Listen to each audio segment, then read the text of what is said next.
Assalamualaikum warahmatullahi wabarakatuh. Apa kabarnya teman-teman? Balik lagi di kajian online. Akhirnya Komisi Pemilihan Umum Indonesia atau KPU telah memutuskan akan mengikuti putusan Mahkamah Konstitusi terkait ambang batas dan usia calon kepala daerah. Tentu hal ini teman-teman mengejutkan, di mana DPR sebelumnya menggelar rapat darurat untuk menggagalkan atau menolak keputusan KPU yang dinilai kontroversial. Bahkan teman-teman memang terjadi juga bentrokan yang sangat luar biasa di gedung DPR dan juga di beberapa kota besar Indonesia yang menolak DPR untuk menghentikan atau menggagalkan keputusan Mahkamah Konstitusi ini.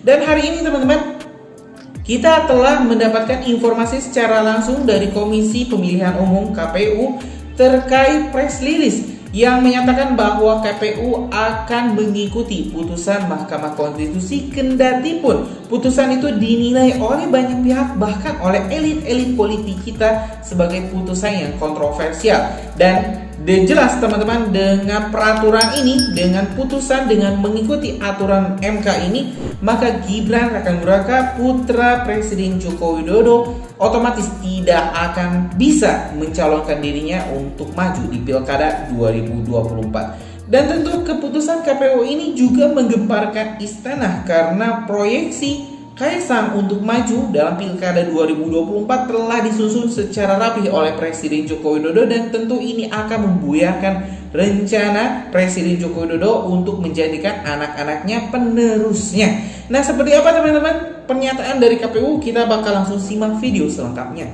Apakah putusan 60-70 ya semuanya, termasuk yang tadi berkaitan dengan kampanye di luar kampanye di kampus ya, yang dibolehkan itu kan nanti akan diadaptasi di PKPU yang lain. Pasti yang namanya penyikapan kita ingin kemudian memberikan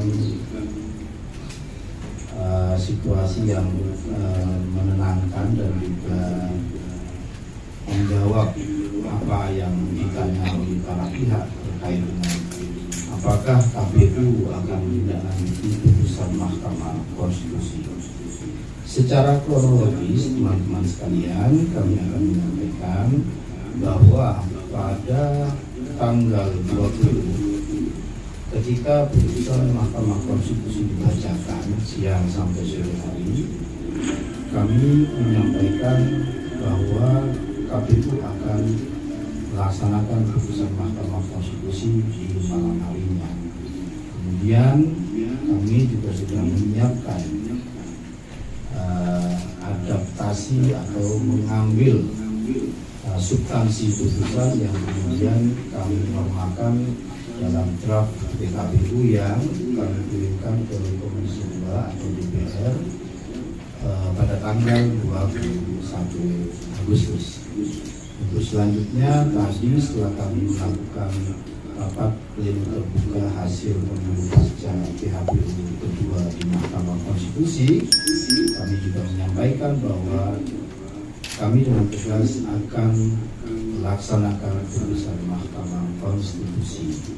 Adapun langkah-langkah lanjutan berkaitan dengan yang kita lakukan terkait dengan tindak lanjut putusan ini, kami melakukan langkah prosedur tertib yaitu dengan melakukan konsultasi, dengan melakukan pembahasan di Komisi 2 atau di DPR. Kenapa? Karena kami juga pernah melakukan hal yang sama. Sekali lagi, karena dulu saat kita lakukan prosedur konsultasi dengan satu dan lain hal tidak bisa dilaksanakan, dan atas situasi itu kemudian kami dinyatakan melanggar dan dikasih sanksi peringatan keras, bahkan keras terakhir oleh Dewan Etik atau DKPP. Tentu belajar dari pengalaman, apa yang sudah kita lakukan dan dianggap tidak benar itu kita benahi, dan itulah yang membuat kami mengambil langkah-langkah putusan Mahkamah Konstitusi kami sudah lanjut langkah-langkah prosedural yang kami harus tempuh, kita akan lakukan. Pesan dari kami di KPU, semoga ini bisa dipahami oleh semua pihak, dan tentu perkembangan terakhir malam tadi juga menjadi semakin menegas untuk kami bahwa memang proses-proses ini akan tetap kami lakukan untuk kemudian proses memasukkan putusan Mahkamah Konstitusi dalam beberapa norma di PKPU akan segera kita selesaikan. Meskipun draft sudah kita berikan ke Komisi 2 karena kita masih cuma 2 hari ya, butuh waktu dan seterusnya. Itu teman-teman sekalian sebagai penegasan dari kami di KPU. Terima kasih. Ya, soal kabar konsultasinya, pertama secara komunikasi kami sudah lakukan, namun kami masih menunggu surat resminya. Insya Allah hari konsultasinya Senin, soal Senin, ya konsultasi sebagai BPU Senin, kita tapi sudah sampaikan dan sudah berkoordinasi untuk materi yang sudah kita sampaikan draft dan seterusnya. Kemudian yang kedua dari Yaka, saya tahu karena biasanya nanti terus pertanyaan di sini. Ya, berkaitan dengan apa?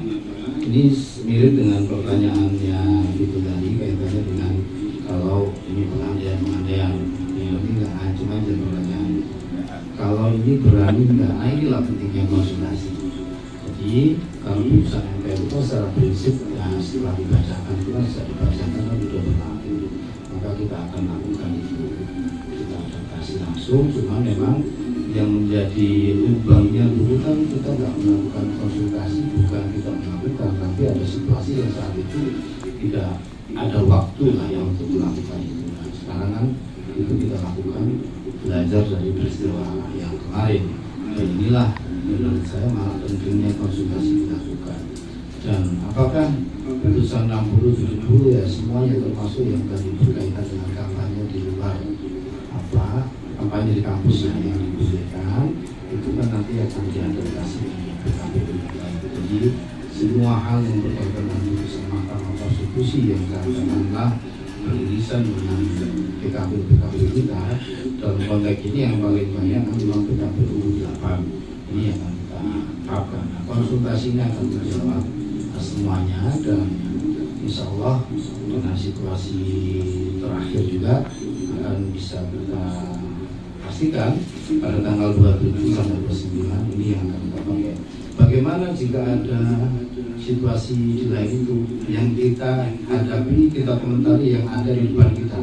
Jangan mengandai-andaikan, ya kan? Dari kemarin pertanyaannya pengandaian, begitu sore hari ini kan pengandaian itu hilang semua. Nah, maksud saya kita tidak melakukan pengandaian. Yang pasti putusan MK sudah ada, revisi undang-undang pilkada belum ada. Ya teman-teman, barusan kita telah menyimak secara lengkap pernyataan dari Komisi Pemilihan Umum KPU. Kita tentu harus menghormati keputusan KPU untuk mengikuti putusan MK ini, dan mudah-mudahan tidak ada lagi bentrokan di akar rumput di para masyarakat dan para mahasiswa ataupun para buruh terkait konflik atau polemik ini. Ya, mungkin itu teman-teman informasi kita hari ini. Terima kasih telah menyimak video informasi dari Kajian Online. Kita bakal upload video-video menarik lainnya di Kajian Online. Jangan lupa subscribe dan nyalakan lonceng notifikasinya biar teman-teman gak ketinggalan informasi menarik lainnya di Kajian Online. Assalamualaikum warahmatullahi wabarakatuh.